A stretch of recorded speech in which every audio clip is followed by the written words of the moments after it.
video on using up some leftovers to make soup in honour of the first head chef that I worked for. So I have some leftover mashed potatoes, we have some leftover white sauce, we have some parsley from a couple of projects, and we have just some onions around the house because we normally do, and then we've got some leftover like ham stock as well. So let's turn all this into a turn that down before it starts frying the onions. I don't want to fry the onions, I just want to cook the onions in some stock. That's fine. So this is just a bit of ham jelly stroke stock that I made from the ham skin and fat, which I was rendering down. So we can use that as a stock base, and then we'll just add a bit of water to cook the onions down, and then we'll blend it all together, and then we'll add in the white sauce, and we'll add in the mashed potatoes and thin it down, add some milk, and then we'll put the parsley in the end. Or we might do something a little bit different with the parsley. So what I want to do is, we're not going to waste the stalks of the parsley, so I'll show you what I'll do.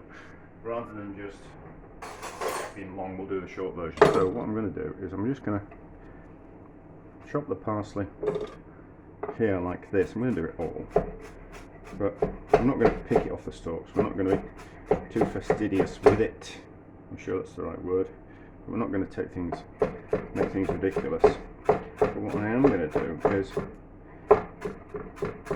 chop, chop, chop, and then we'll put those stalks in there like that, and all those other stalks in there like that, and then we'll pick those stalks out when before we puree it. So we'll take the stalks out, so we'll get the flavour from the stalks, but we won't. But they're not very nice to eat. They're just there's nothing to them really, and they've got like long strings in them, so we don't want those. So chop some parsley, put the stalks in there, cook that down till the onions are tender, and then we'll be back when we're kind of putting it all together.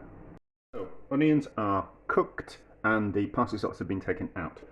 Chop the parsley. What I'm going to do is I can't be bothered chopping parsley as fine as it should be chopped. So what we're going to do is, we're going to add some of the stock in here, and we're going to puree it down with the hand blender, and then we'll get, like, hopefully a bit of a parsley puree. It will discolour quickly, but I'm not that bothered about that because it's only for me. I'm not really bothered about anything else when it's for me.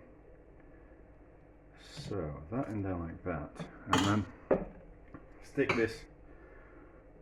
No, we won't put any potato in, we won't put the potato in just yet. We'll just see if this purees down first.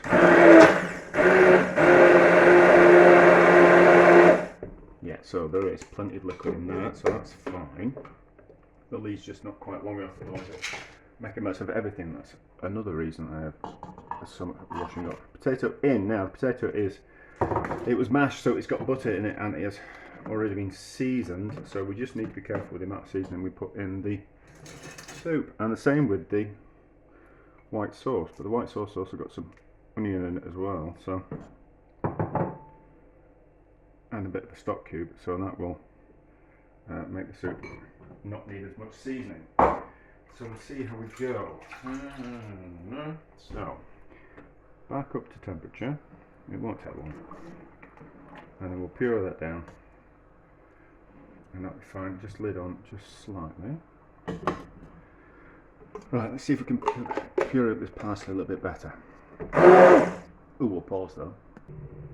Right, so that has been brought back up to the boil, and we've pureed down the parsley. It's not just quite as smooth or as small as I would have liked, but it doesn't matter.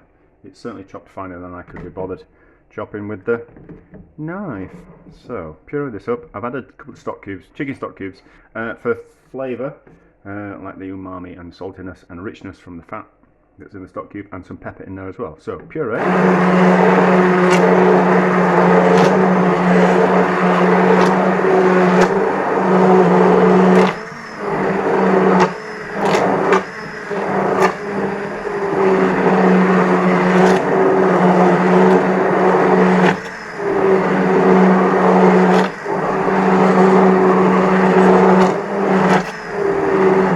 Right, so taste. I did have a spoon. I've got a spoon.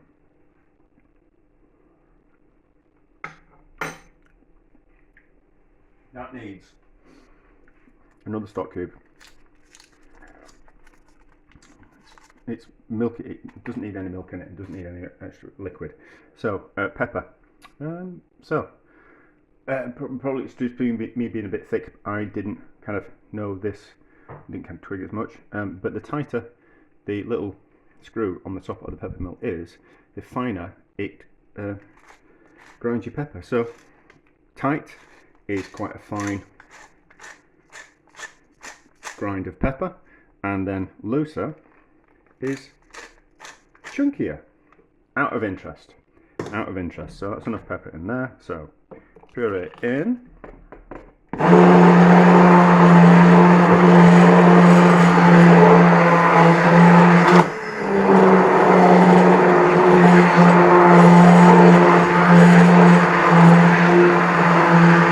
I mean, really what we're doing is we're using the blender to mix the soup as well. So another taste.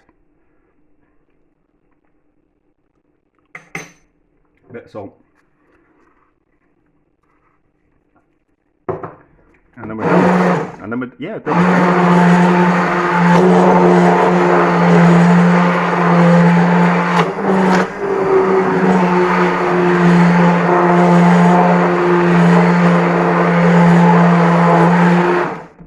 Right, how does that taste? And also, so if we're seasoning and we're whisking, the whisk isn't as good as mixing the soup as blender is.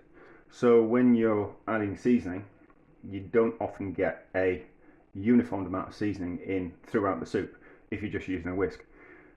So if you taste it and you get a little bit that's perfectly seasoned or under seasoned or over seasoned, you're not going to get a proper idea of if the soup is thoroughly seasoned all the way through. So that's why you need to season, mix around, let the salt melt properly, and mix it into everything uniformly, and then you can re-season again. That's lovely, is that? So, soup made out of what we had in the fridge and a few herbs that we didn't want to waste. And I certainly think that putting the parsley stalks, cooking them in with the onions is a good idea instead of wasting them. They're a little bit too stringy. Like something like coriander, you could get away with using the stalks and they'd be lovely.